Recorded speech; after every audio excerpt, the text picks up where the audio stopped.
G'day everyone, welcome to the Outback Packers Podcast, the podcast where two mates from all the way across the world have a yarn talking Packers football and the green and gold. I'm Nate Gregory with my co-host Joe Pearson, as always, today joined by our very first returning guest, writer for Wisconsin Sports Heroics, Sam Holman. Sam, it's amazing to have you back. We're kind of in a very we're kind of in a period of transition here, and I think we're quite firmly in that with the news circulating with us recently. But how are you kind of feeling about the state of the team going into the draft? Thanks for having me on again. First of all, it's kind of I didn't realize I was the first returning guest, so it's an You're honor the only one that wants here. to come back. We scared everybody else off. I feel excited about a lot of the talent on the team. Looking forward to seeing the rookies in their second year: Devontae Wyatt, Quay Walker, Christian Watson, Romeo Dobbs, all those guys, and then seeing how guys like T.J. Slayton and Eric Stokes and a lot of the rest of the young guys on the roster kind of taking next steps, and obviously Jordan Love, seeing what he's got. All right, so that leads into the first question I've been asking everybody so far. Where are you on the Rodgers situation? Yeah, I think I've been pretty convinced, for a while, just with the way he talked after the season and all the interviews, that he wasn't going to retire. And I mean, obviously, I haven't watched all of them. I couldn't sit through that 2-hour podcast he did with Aubrey Marcus or whoever it is. So maybe there's something there that he kind of gave the vibes of retirement. But I felt like he's still got something to prove. I think he still wants to compete, and so I don't think he's going to retire. And just with the way he's talked in the past about me being more willing to finish with his career with another team. You hear the comments from Mark Murphy this past weekend, and just the language the team has been putting out, that pretty much this whole offseason so far. I think that he's pretty much gone. I think that they've moved on to him. And as of right now, it seems like that he's going to be going to the Jets. Yeah, I mean, I'm kind of in the boat. Well, I've been in this boat for a long time that I don't care what happens, just get it done. But I mean, it seems like it's pretty damn close to being over in Green Bay for Rodgers. I mean, the sad thing is he's always said that he wanted to play till he was 40. And this will be the year that he'll turn 40. So I guess I think the Packers really screwed themselves in doing the contract last year. Had they done it like 2 years ago, we maybe have been in a better situation if we wanted to move on from him. But having done the contract last year, the way they wrote it, the way they, pushed the money and all that around, it really hurts them one way or the other. But yeah, it's looking more and more like he's going to be a Jet. Hopefully within the next few days, we're going to find out for sure. I know, I think he said to Brandon Marshall earlier that there is like a time limit set on it. So it must be one of those things that, if you want gone, you need to let us know by this time so we can make arrangements for you. If you don't want to be gone, then we're going to move forward with you. Because that's kind of been what the Packers have said all off season and that. If you want to be here, fine. We'll accommodate you to be here. If you don't want to be here, we'll accommodate you. We'll trade you. I think the only thing that they haven't told him was you pick a destination and we'll send you to that destination. I think it's been that we're going to go wherever we're getting the best deal. And I can't remember who it was, but I know somebody said that they wouldn't be surprised if there's like a last minute whole other team swoop in and try to make a better deal than what the Jets are going to offer. And, I couldn't guess who that team is or whatever, but that would be kind of good. That'd be good for Packers if they could get like a bidding war going for them, because that just means more and more picks and players. Yeah, I've heard that. I've seen a couple reports that Washington might be in on it. I know they've got some cap constraints, so I'm not sure how realistic that is, but I've heard that a couple times. And just a fun pipe dream. Panthers, they got the number 1 pick now. Let's bring that on over. I mentioned that yesterday. I think it was Jacob Morley said something about the Panthers needing a quarterback that could control the room. And I said, well, they just traded for the number 1 pick. and we could really use that number 1 pick, and they could use a quarterback. But Yeah. so Yeah. I'm ready. I just want it to be over with. I want a Yeah. decision to be made. Come back, don't come back. Just do something. Yeah. Yeah. Yeah. And I'm really curious. I know that. Sorry, you could go. No, you go. All good. Okay. I know that at the beginning of kind of this whole process, the Packers front office essentially said, they want him to decide by free agency. I'm really curious if they included that legal tampering period as the beginning of free agency, because it kind of is now. Like guys they're agreeing to deals like on Monday, and so I kind of wonder if they said that tomorrow's the deadline, and that's kind of what Aaron is taking it down to, but it's hard to know for sure.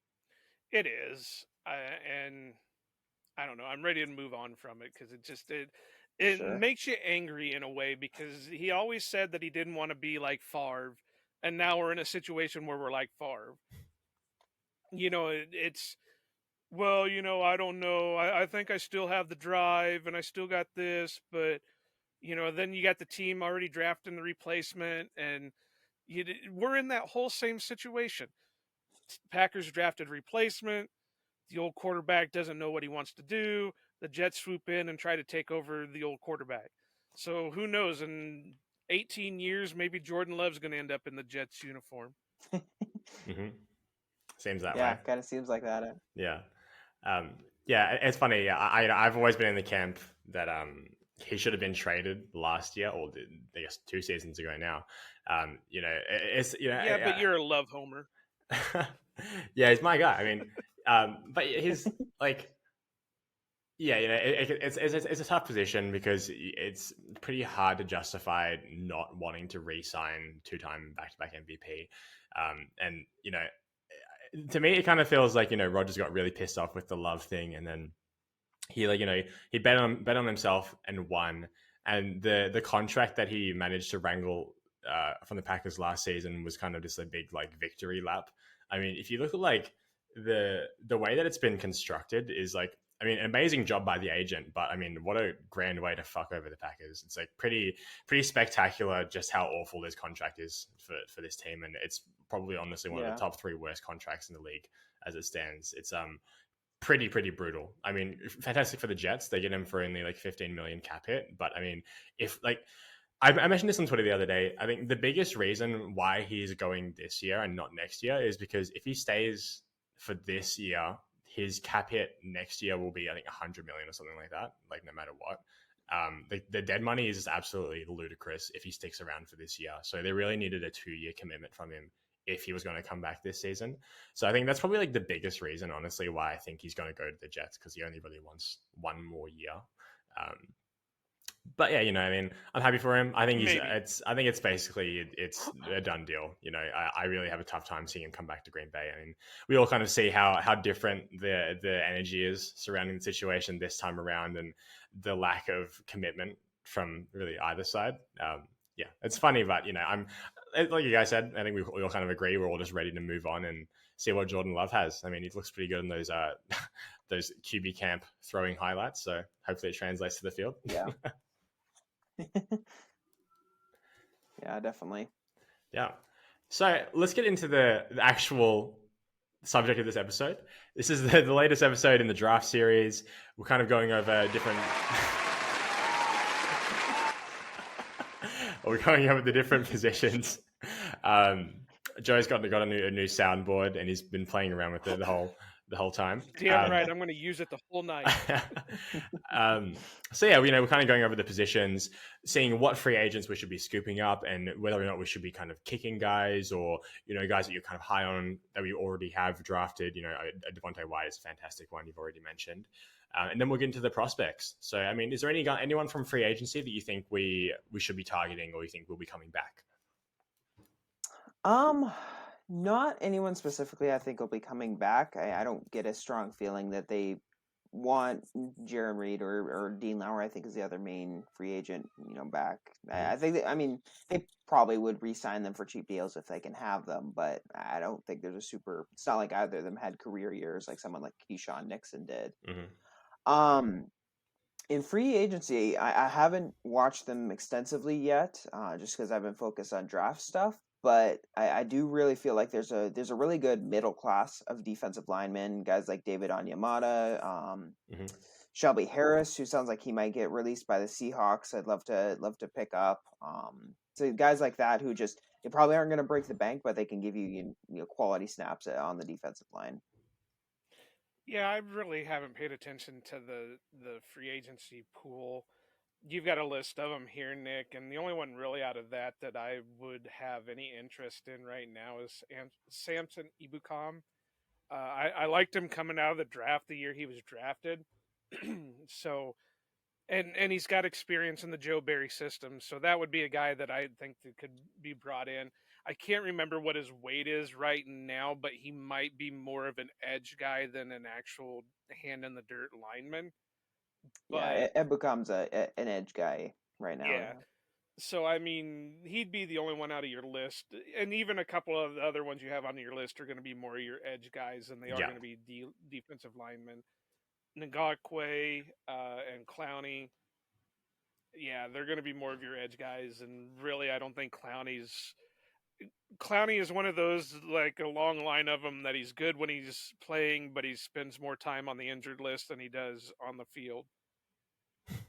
Yeah. And we don't need that kind of headache here in Yeah. here in Green Bay. So But Yeah, and there was some stuff this last season where he kind of it sounded like he got unhappy with his role with the Browns. Like he felt he who wasn't getting on the wouldn't though? field enough. And I mean, if you're going to be potentially behind Rashawn and Preston for a part of the year, I don't know if he'll really be eager to come to some place where like Green Bay where he can't start. Right. So yeah. yeah, I mean, I imagine here with we're what 2 nights away from legal tampering in the new year, so I'm sure there's going to be a lot more cuts in that coming from teams trying to get under the cap. So the list could change, and could be some surprise guys that maybe the Packers will pick up and not cost them draft picks for next year. Because if they do move on to Love, they're going to want as many picks as they can get to start building the team for Love. So, Hmm. that we'll just have to see what the waiver wire leads to going into the start of the new year. Yeah, I mean, this team is not really in the position to be signing more than like 2 or 3 free agents max, and those are going to be like real cheap guys as well, including guys they're going to be bringing back. I mean, it's I think a lot of we only have 3 defensive linemen, 4 on a contract, including Jonathan Ford from last year. So they're going to probably be primarily building this just through the draft. But someone like, I don't know how much he's going to get paid. I mean, he's 29 years old, but I liked him when he was with Washington, Matthew Ioannidis. I really liked him, but I didn't really actually get to watch much of what he did last year. So if he's fallen off, maybe not. But based on what I had seen from him before, I like him. But yeah, I mean, there's not like, there's not really any kind of super big names I think we're going to be chasing after. But if we can find, if they do end up picking one, I think, I'm not even sure it's really necessary for the D line, not like some of the other positions that we have here. Yeah, I'm happy to get into the draft if you guys are now. Yeah, for sure. Yeah. Let's do it. So I always start this section by asking the guests, who is your like favorite? Who's your guy? And I'm 99% sure I know exactly who it is, but why don't you tell us about your favorite, your guy from Michigan? Yeah, Mozzie Smith, nose tackle, or primarily played nose tackle, but he's actually the guy I had ranked second in the class behind Jalen Carter. And there's some, I could get there's flaws with a lot of like the top 5 guys, and so I can see different rankings. But for me personally, he's just got insane power. He's put up some crazy testing numbers at Michigan. Mm-hmm. He can rush the passer. He can still has some room to develop there, but he can already do some stuff there with using his footwork and his power to affect quarterbacks. And then he's just a dog up front. He's got insane strength. He can play multiple gaps. He can hold double teams. Basically everything you want from a run defender. Yeah, I kind of tried to cram a little bit of him in before recording tonight. and I didn't get too much. I mean, I saw that he had a good bull rush. He is strong, like Sam just said. Hmm. He's got a good motor to him. He doesn't seem to take, there's no downshift to him. It's just full speed ahead. Uh, he seems to have longer arms because he can get the hand in the chest and drive the O line back. The only thing that I wish with him was he was a little bit quicker off the snap. He seemed a little slow off the snap, and that could, in a way, if he doesn't work on it and can get quicker with it, that could hurt him in the NFL because he's not going to be going up against freshmen, sophomore, juniors. He's going to be going up against guys who have been in the league for 5, 6, 7 years, and he's got to have a little bit of a niche to him. Other than that, yeah, he looked good. Uh, I I can't even think his size wise right now. I think he's 6'3", something like that. 320 pounds, probably. That's what he was at the combine. During the season, his weight was listed like 337. So Yeah, right. I'll be interested to see but we if know he. that colleges always lie about those Right. stats. So, Yeah. but I mean, he's got good size. Uh, Again, if he could get a little bit quicker, I would be really happy with him. And I think he could. And it's also going to depend on how the Packers defense works. If they can get somebody to slot into the nose and move Kenny outside, I would be much happier. And if Mozzie could do it, then that would be perfect. But Yeah, that's kind of my preferred path for upgrading the defensive line. Just get someone in that nose, move, let him rotate with TJ Slayton, and just Yep. let Kenny, do what he does best out at 3 technique. Yeah. So Mhm. nope, I don't really have any complaints about him other than the quick steps. So Nick, who's your guy this year? Yeah, if Sam wasn't here, I would have said Marzi Smith. I love him. It's just Damn you, Sam. It's just the whole the strength thing is what gets me. I mean, especially on the Packers where it seems like we're so like devoid of that physicality sometimes. It would be really nice to just have someone who's just like straight up just a strong dude who like he's a force in the middle of the line and you can't ignore him. You can't afford to ignore him. And it's been so long since Kenny has had like reliable help, and I really like Devontae Wyatt, but you always have to be looking to improve. And yeah, I think he could be fantastic.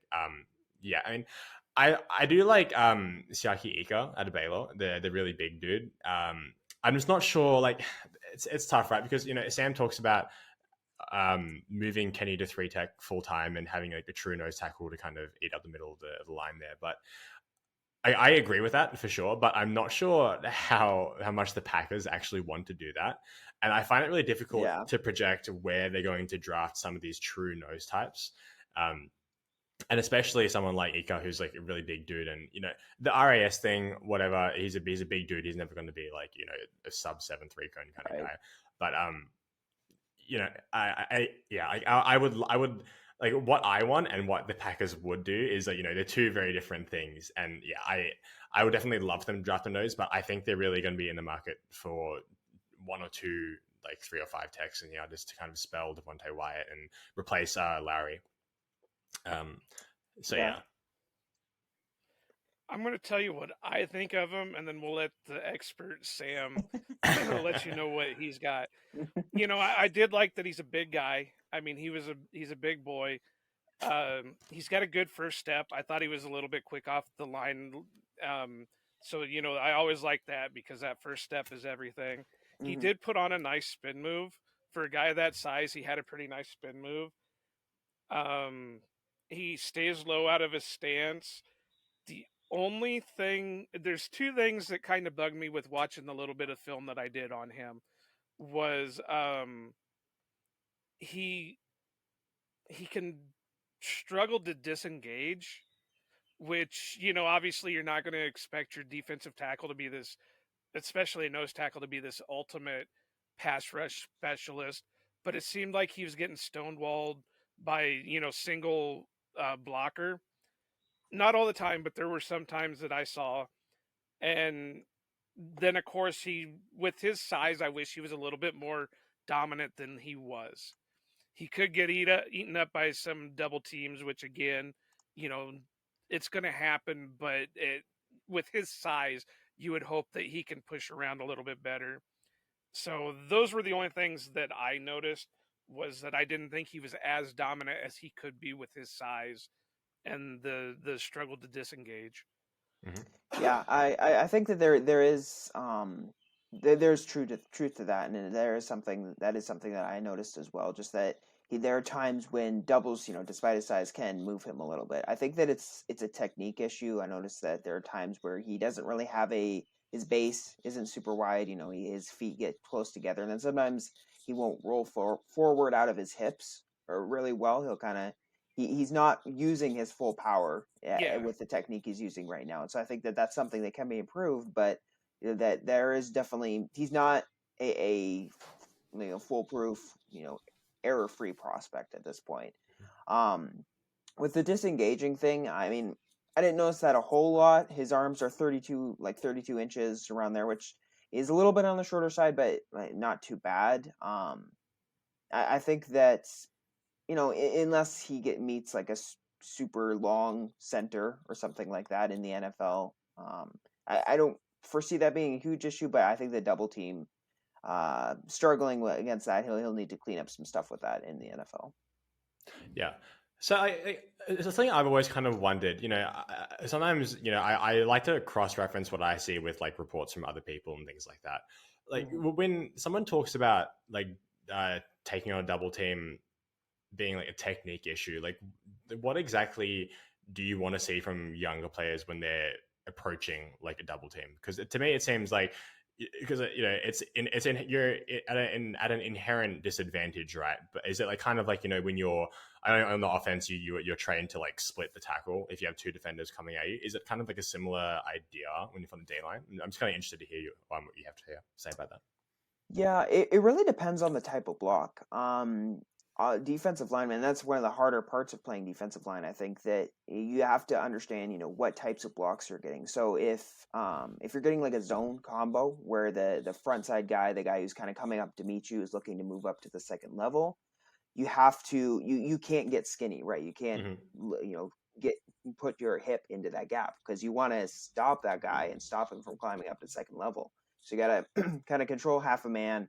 Even if you get pushed back a little bit, if I see that on tape, I'm not going to be too mad at it, because you're letting that linebacker just go free. Against, more power stuff where they aren't as looking to move to the second level as fast, that's when you want to get skinny.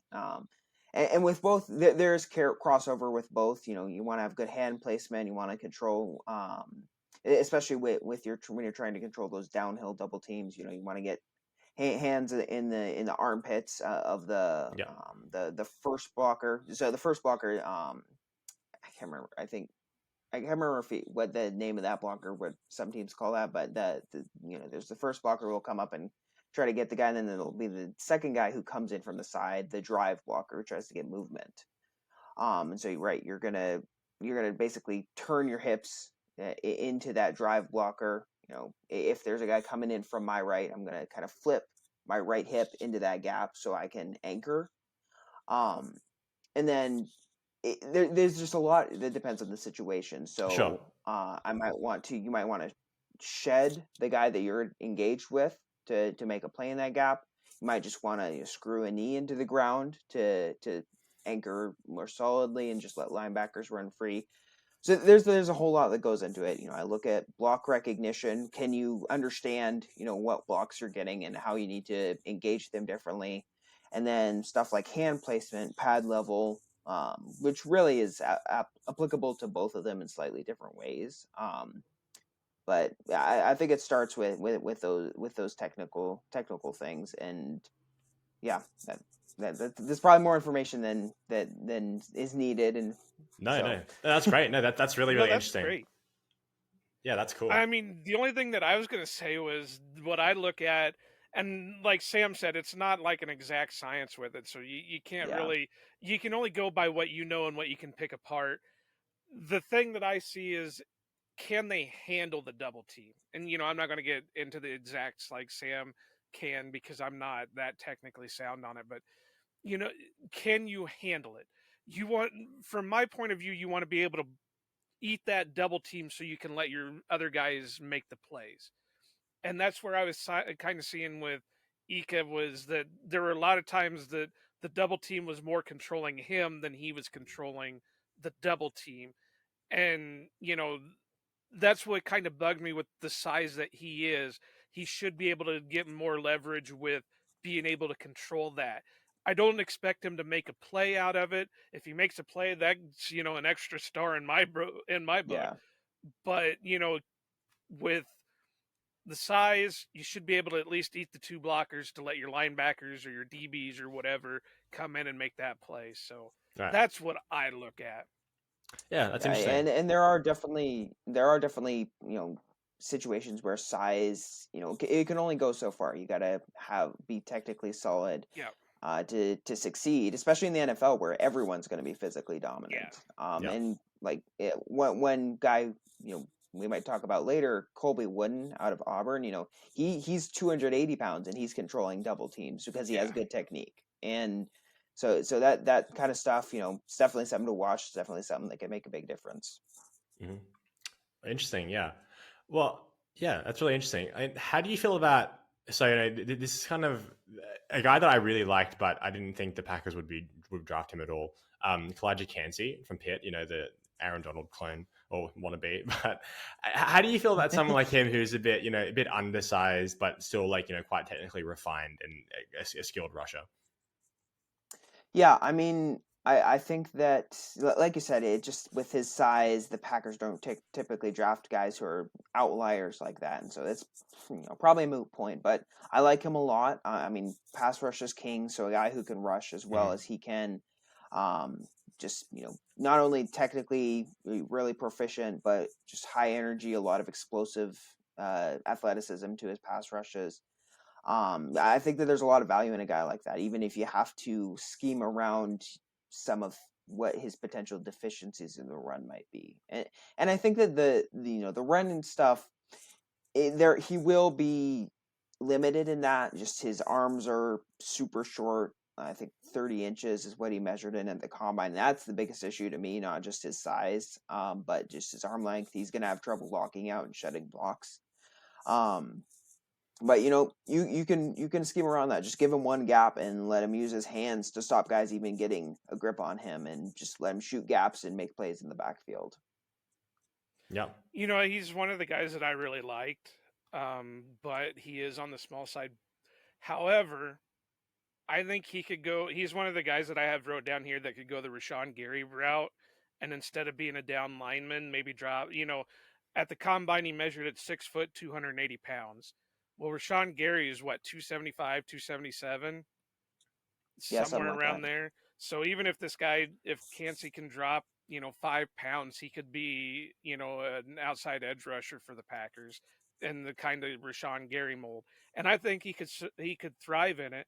I mean, one of the things I wrote down in my notes is he's an interesting prospect because he played both inside, hand in the dirt, and outside standing up.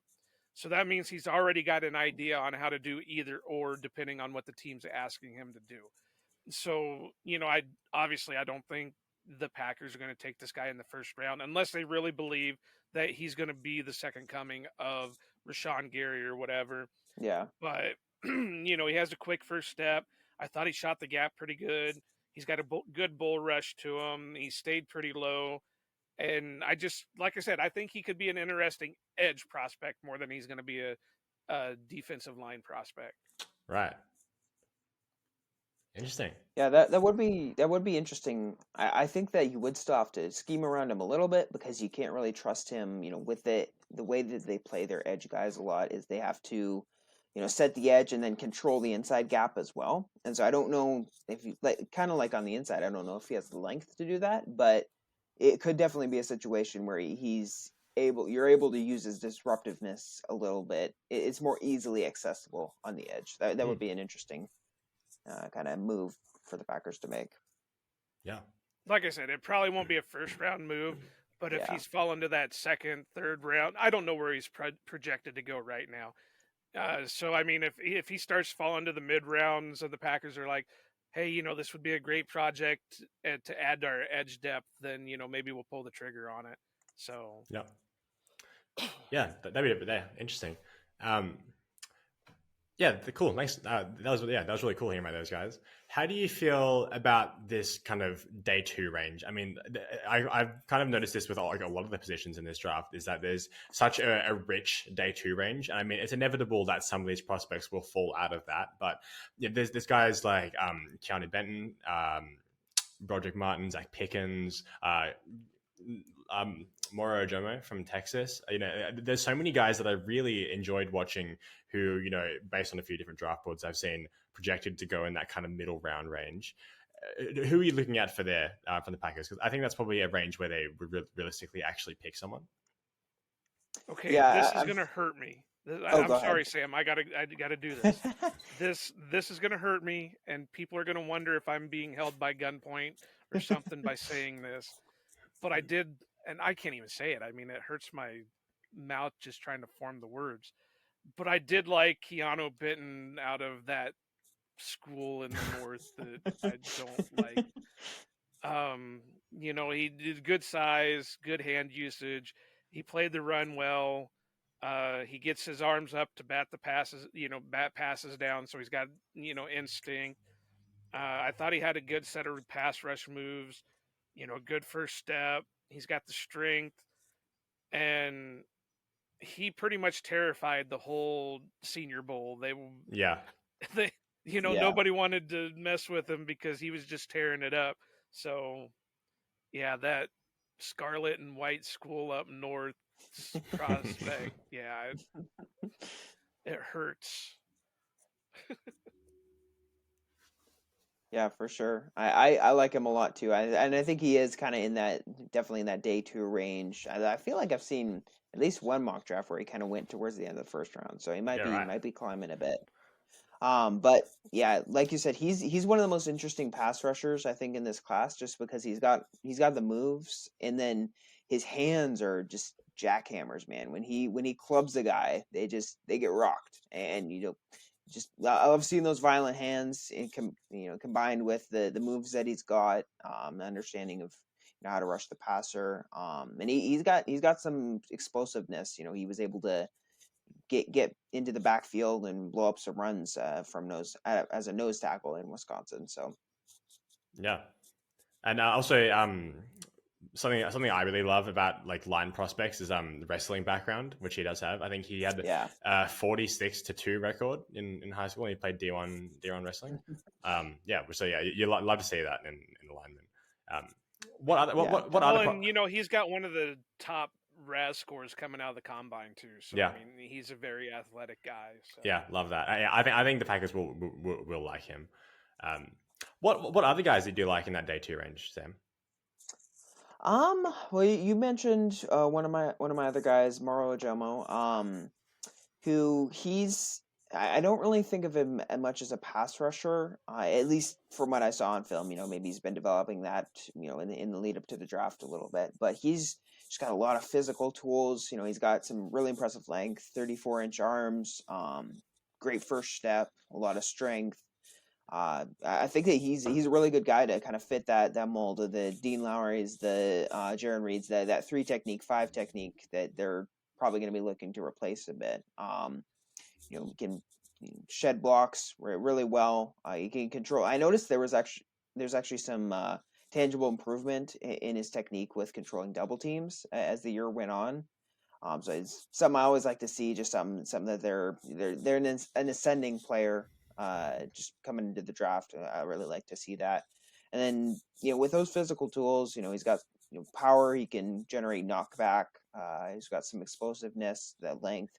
I think that you can develop that into something as a pass rusher, even if he isn't doing a whole lot right now. Yeah, and he's another one that had a pretty high RAS score. Yeah, great combine. And I know RAS is very controversial in a lot of people's eyes, but the Packers tend to look at RAS scores more often than not with any other draft picks. I mean, they do reach out of the box once in a while, but it's sorry, it's funny because people like especially Jacob Westendorf, #friend of the pod. He loves to kind of dunk on the RAS score thing, and it's at the end of the day, it's just a way to kind of collate different like physical tests. But I found it really interesting. Brian Murphy pointed out, he wrote about how the Packers are one of like the top 3 most like aligned with RAS scores when they draft, and when they miss in the draft, it's actually most often when they don't draft guys within those thresholds. So I find that quite funny. Yeah. Well, my guy running off of the RAS score here again is former teammate of TJ Slayton, and that's Dervon Dexter out of Florida. Yeah, I liked him. I thought he had some speed to him. He ate up blocks pretty good, decent strength. He had pretty good leverage. I thought he was a little slow off the line, but I wasn't sure if that was more the scheme or if that was more him. And he played up and down the line, so he could slot in at the nose, he could slot in at the end. And I thought he was a pretty good run defender. And then, of course, you got the RAS of a 9.21. So, I mean, he was one of the top RAS scores for the defensive line at the combine. So that puts him up on a little bit of the list, no matter what you want to look at. Goody seems to always shoot for those RAS scores, and he's got it for the type of player he is. Mm-hmm. Yeah, for sure. I think that, like you said, that the main gripe I have with his game is just that first step. Sometimes he'll just kind of he'll be the last guy off the ball, and I've also noticed he sometimes will like rise up rather than firing forward, and so he can sacrifice some pad level. That's where I was wondering if maybe that was scheme more than it was him, or if that's him or technique. So I wasn't sure on that. That's why I put that kind of in my note.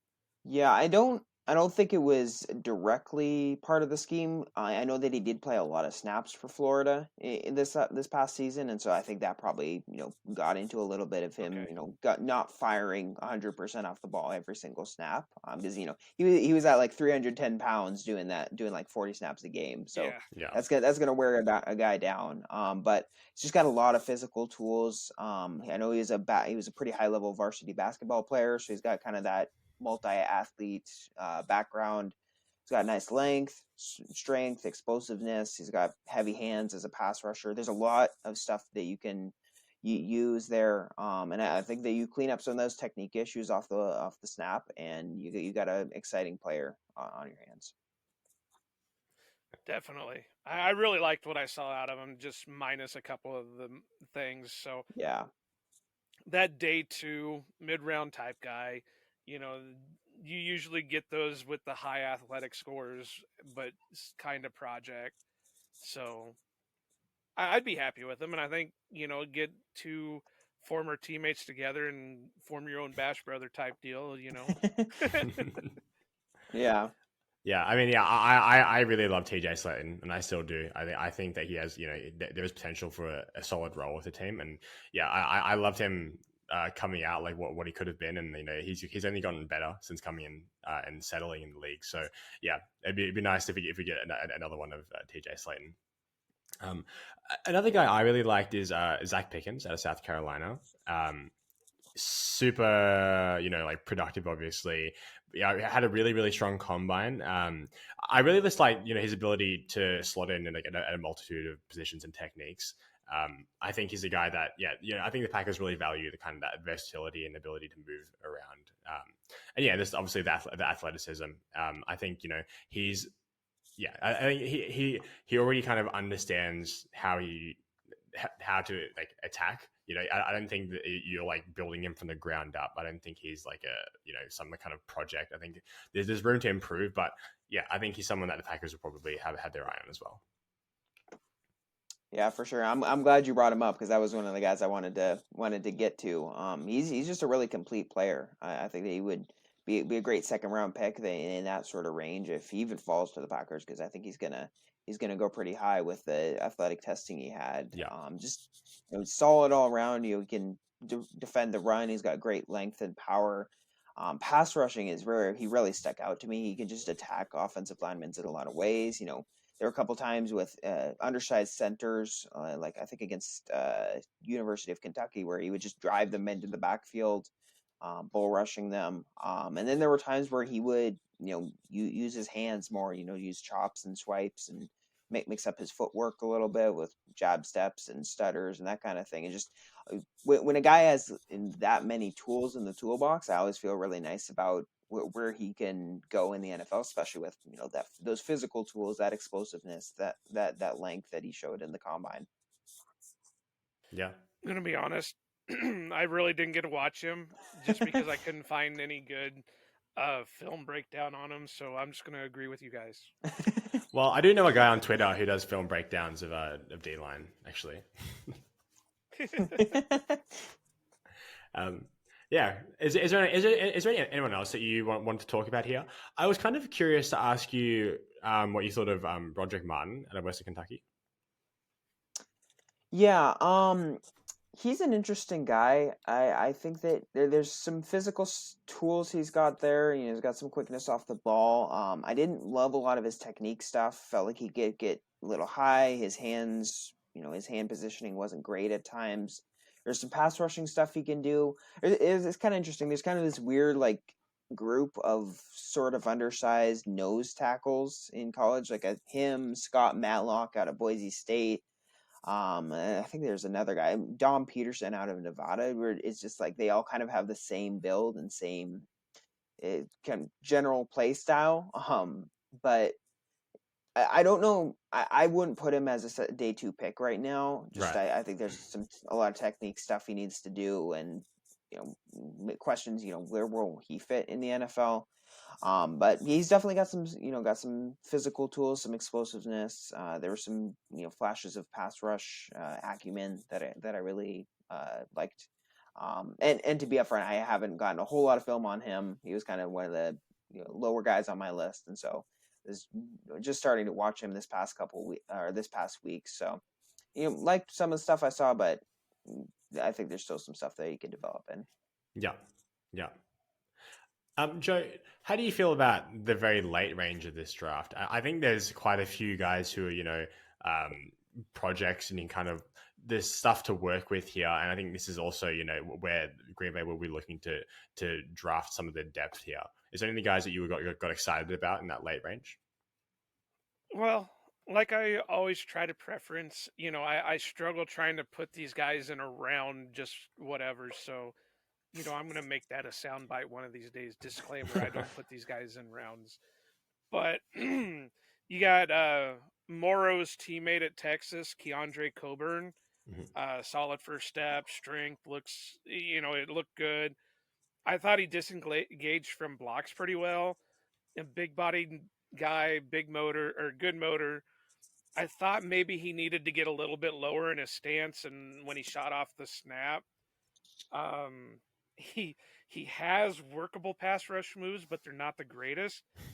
And of course, he's got a low RAS score, so sorry, my voice is kind of breaking here. So I don't know if he's got the ability to get any better or if he's just going to be a rotational, type guy, or maybe he just doesn't test well. Kind of like a Kingsley from last year. Didn't test well, but really showed up on film. So that's one of them. Another guy that I got is, and you got him on your list, is I'm going to butcher this name, Jacqueline Roy Law, something like that. And he's another one, good size, strength seems to be there. I don't think he's going to be much of a pass rusher, but more of a block eater. He can get some push, but struggles to disengage. And I think he gets caught out of his stance a little too much. I don't know if that's because he wasn't getting, the plays weren't getting to him right or what, but it seemed like every other play he was standing halfway up. And as soon as he went down in his stance, they were snapping the ball. So it didn't seem like he was ready a lot of times. Yeah. Those are honestly two guys that I really like as kind of later, day 3-ish nose tackle type guys. Jacqueline Roy, he's a really interesting guy. I really like him. He's kind of like a discount Mozzie Smith, Mozzie Smith at home. where he's got he's got some power. He can do some nose tackle stuff. He can eat double teams, control multiple gaps. But he's limited as a pass rusher, kind of like you said. He really relies on his power, on his bull rush. He'll do some stuff where he kind of get a bull rush going, and then pull the blocker, push, pull, move, or there's a little bit, there's some variation to his pass rush game that I like to see. But it's probably something he can develop, and he's kind of an interesting guy because I thought that he showed some flashes of explosiveness, where he can kind of penetrate upfield a bit, not just be a traditional nose tackle. So that that's something I really like to see. Where he can move around a little bit. He can play a little bit of like a big three technique. And then Keandre Coburn, he's a really interesting guy too. I feel like I've kind of tagged him as like a guy who's going to become a fan favorite if he's drafted by Green Bay, because he's built like a fire hydrant. Like he's only he's like 6'1", 6'2", so he's a shorter guy, but he's 340 pounds, so he's massive. His nickname is Snacks, so we can get a Snacks on our team There again. we go. Yeah. And he just seems like an all around likable guy, and so I'd really like to see him get with the Packers. But he, kind of like you said, he really does a lot of stuff well in the run game. That's kind of mostly all he can do at this point. I really loved his work defeating double teams. I think there was a game against TCU. Steve Avila, one of the better guards in the draft, he did a really good job, not only controlling double teams with Avila and other offensive linemen trying to get movement on him, but then also, getting stacking and shedding offensive linemen in the run game, where he's trying to control, gap and a half kind of that style of play. Like I said, kind of a limited player. I don't know if he's ever going to be able to do get a bunch of penetration in the backfield, or get a lot of pass rush. I think when he gets in pass rush situations, he's pretty enthusiastic, but he doesn't really do a whole lot. But he's a fun guy to watch, if a little bit limited. Well, you know who else had the nickname Snacks that was an undrafted that had a long career in the league was Damon Harrison. Exactly. And, if we can get another one to even put up half of what he did, then, I've always loved Damon Harrison just because he wasn't local living, but he went to the college only like 40 minutes from where I live. So, I always loved that rep there. But, yeah, I really liked him. There's a couple other guys that I can mention here. One is, and you've got him on your list here, Nick, is, if I can find him in my notebook here, was Devontae Stills. Yeah, Dante Stills. And, I thought he was really good, but I think he's another one that's going to be, like I mentioned, like the kid from Pittsburgh, that I think he would be more of a moldable edge guy than he's going to be a down lineman in Green Bay. Of course, you got to go with the RAS score, which is an 8.44.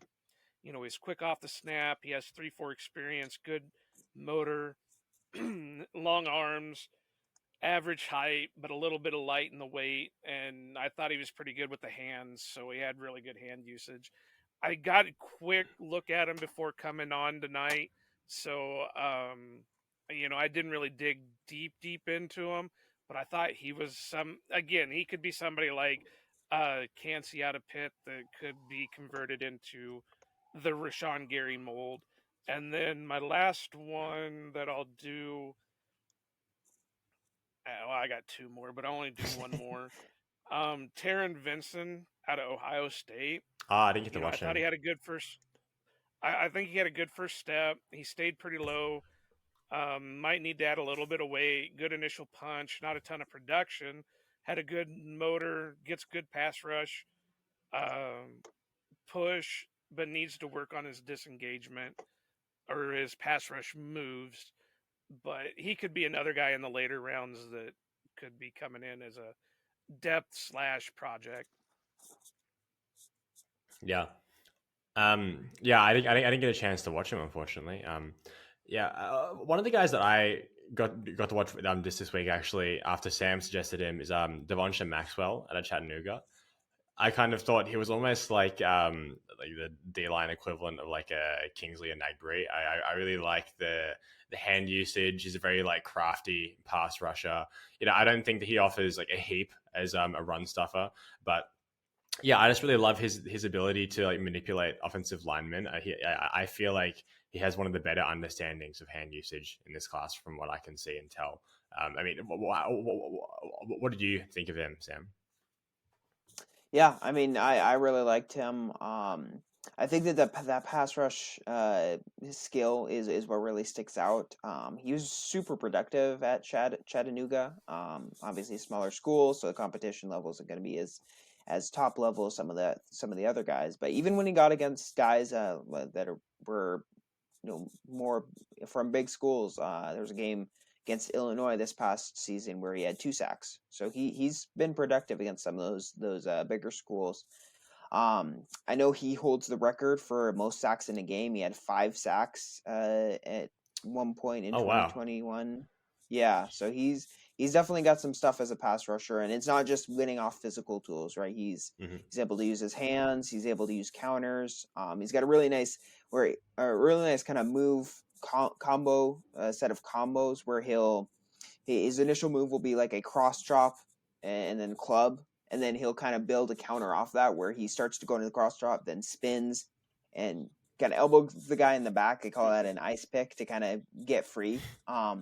So it's just really pretty to watch. Really, really fun to see that kind of that distinctive signature pass rush move for a guy like that. I thought that in the run game he wasn't asked to do a whole lot in the games that I saw, but I thought he had decent play strength, decent hand usage, and yeah, it just looked good overall. He looked like a guy who can do some stuff at the NFL, maybe get a little bit of developmental time, but he looks like an exciting guy. Basically, you're saying the Patriots are going to take him in the first round this year. Yeah, pretty much. Yeah, I mean, to be fair, Cole Strange has actually been really good, so I can't even laugh at them too much for that. Right, that's why I said the Patriots will end up drafting him because they, just like Ted Thompson years ago, he can seem to find these stars out of nowhere. So, yeah. Well, is there anyone else that you want to talk about here, Sam? I don't. There are not a whole lot of other players we touched on, and kind of some of my favorite guys. A couple guys I'll mention real quick. Adetomiwa Adebawore, out of Northwestern. Yeah. He's a really interesting guy because he was insane at athletic testing. He had insane athletic testing at the combine. He actually tested as an edge rusher. I think that in the NFL he's probably going to play, both 3 technique and kind of outside on the edge a bit. Just got great length, just a lot of explosiveness, a lot of power. He still needs to develop as a pass rusher, but he's kind of like I think he's going to be a little bit of the Rashawn Gary of this class, where he's got some amazing physical tools, but he's a bit of a ball of clay that you got to mold into something as a more complete player. And then the other guy I wanted to mention, Carl Brooks out of Bowling Green, kind of the other smaller school guy, where he's converting from edge rusher, probably converting from edge rusher to more of a 3 technique type player. He played on the inside in the Senior Bowl, and he was an edge rusher at 300 pounds, so he's kind of probably going to move inside at the next level. But he's another guy who just kind of in that mold of those guys like Kalijah Cansey, Zach Pickens, where he's a really good pass rusher. He knows how to use his hands. He's got some power, quickness. He's a really fluid player, from what I saw. Just really moves between, or he transitions between moves really well, and just can penetrate, get into the backfield. So, he can hold his own against interior offensive linemen based on what he saw at the Senior Bowl. Again, kind of like some of those other guys we've talked about, I think that it might take him a little bit to transition just because he's moving from edge to interior. So he might have to adjust to that a little bit. But he's another really exciting player who I think will probably test athletically really well. He wasn't at was kind of surprised he wasn't even invited to the combine. But I'm looking forward to his pro day to see how he does there. Yeah. I really like Adetomo Adebare. Yeah, I probably butchered that, but yeah, that was one of the guys that I thought.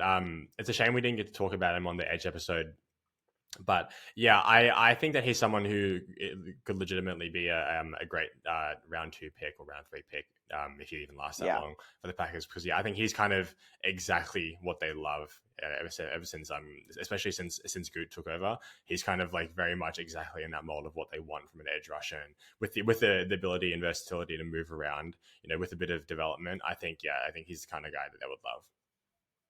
Yeah. No third round picks. We put our foot down. No more third round picks.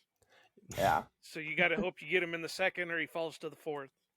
Yeah, exactly. Someone's got to break it eventually. It hasn't happened in 12 years. Well, I'm not even 12 years old, so. So weird. Well, yeah, that's beside the point.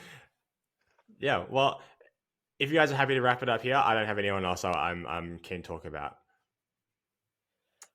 Yeah, I don't think there's really anyone else that really stuck out to me.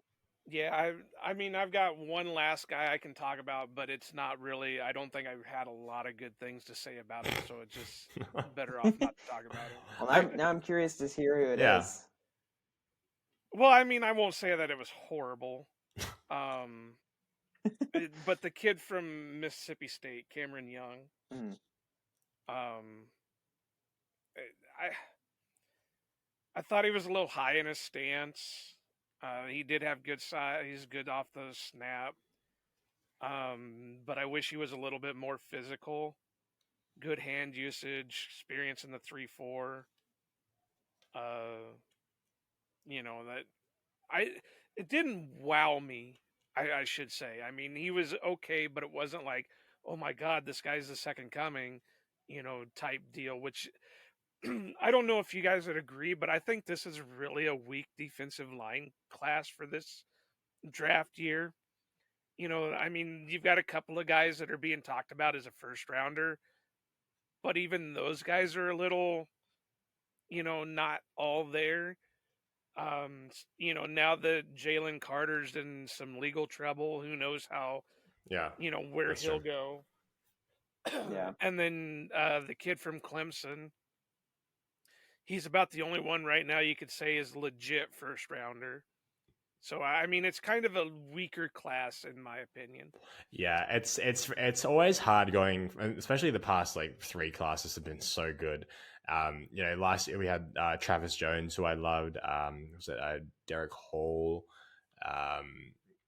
Obviously Jordan Davis and Devontae Wyatt, but yeah, there was so many great prospects that I really loved in last year's class. I think, I think this class still has its somewhat gems, but it's just a weaker class overall. I think it's really hard to kind of compare, especially with what we've had recently.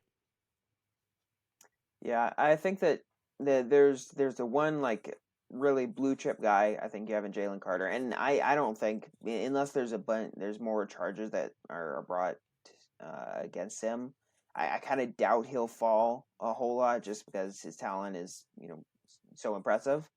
But we're really after that. I mean, I really love Mozzie Smith, but I know other people don't have him ranked super highly. There's 4 or 5 guys after Carter who I've seen, ranked anywhere from the first to second round. And I can see, arguments for all of them going, later and being second round type prospects. Because they're, shortcomings. I can see shortcomings in all of their games. I think that there's not a whole lot of clear first round picks in this defensive line class. I do think that there's a really strong day 2 class where there's that band of guys, we talked about Benton, Carl Brooks, I would put as a day 2 guy, Zach Pickens, Javon Dexter, those guys. There's 5 or 6 guys who I feel comfortable taking in the second round. And so I think that's where the strength of the class is going to be. But yeah, there's not a whole lot of blue chip prospects in the first down day 1. it's going to be a weird first round anyway, because Yeah. there's so many positions that are like Sam just said with the defensive tackle. There's maybe one or two guys that are legit first rounders, but the rest of them are more your mid to late round guys. So it's going to be an interesting way to go with the draft. And I'm not going to say Jalen Carter is going to fall too far, but if Laramie Tunstall fell 11 picks for just a gas mask bong, video, Carter's going to take a little bit of a tumble just because he's being linked to an automotive death of a teammate, while they were racing. So it's going to be a bad look, but, hopefully he can learn from it and, he won't take the, what was that kid out at LSU a few years ago? Lyle Collins. Yeah. That was a fair while ago. Yeah, he was the offensive lineman that was being questioned about like an ex-girlfriend's murder. He had nothing to do with it all, but he dropped all the way out of the draft just because there was questions behind it. Yeah. Okay, interesting. Yeah. It's kind of funny, right? Because I mean, you look in the past couple of years. I mean, I'm still kind of shocked that nothing has ever come of this stuff with Micah Parsons. you know, like that was pretty crazy. I mean, to a lesser extent, Devontae Wyatt. And I guess it's really kind of tough. I mean, it seems like a lot of these Georgia guys, to be honest, have. I had said just character issues, but it seems like they get caught up in a lot of these things. But yeah, I mean, it is really funny how I think also the the league was really weird about drugs for the longest time. I mean, about weed for the longest time. And I guess it's kind of getting better now, but yeah, it is kind of like very strange to see how they handle these things. And, obviously we're not that far off from the whole Deshaun Watson thing. And it's just, it's very strange how they kind of decide to like judge players on what's happened in their past. Yeah. The penalties for certain things are definitely weird. You have Josh Gordon, who got his whole career screwed up just because of weed. Yeah. But you've got guys like Deshaun Watson who are getting fully guaranteed money after all the shit that he pulled, or guys knocking out their girlfriends that are only getting like 2 games. Yeah, it's screwed up, but that can be a whole other podcast. Yeah, definitely. Yeah. Well, before we finish up here, Sam, is there anything of yours that you want to plug? I mean, obviously you're doing the kind of series of like draft clips and things like that, but any pieces you've been writing, etc., you want to talk about? Yeah, I mean, the big thing I've been working on for the past couple months, really. I'm working on the defensive line rankings for the Cheesehead TV draft guide. So that's kind of been the big thing. I'm obviously still doing some stuff, still writing for Wisconsin Sports Heroics. I was planning to do a couple more free agents before the free agency period actually hit, but time kind of ran out, and so I'll probably wait a little bit to see who goes in those first couple days, and then maybe write up some guys who are going to be more affordable that the Packers might be able to snap up, or if the Packers sign someone early on, maybe write some film type articles on them. Mm-hmm. Yeah, awesome. Yeah, sweet. Well, as always, guys, you can find us on Twitter. You can find Sam at Sam_D Holman, myself at Nicholas GRGR, Joe at Iowa_Joe86, the podcast at Outback_Packers, and on Facebook now. Until next time, we'll see you later.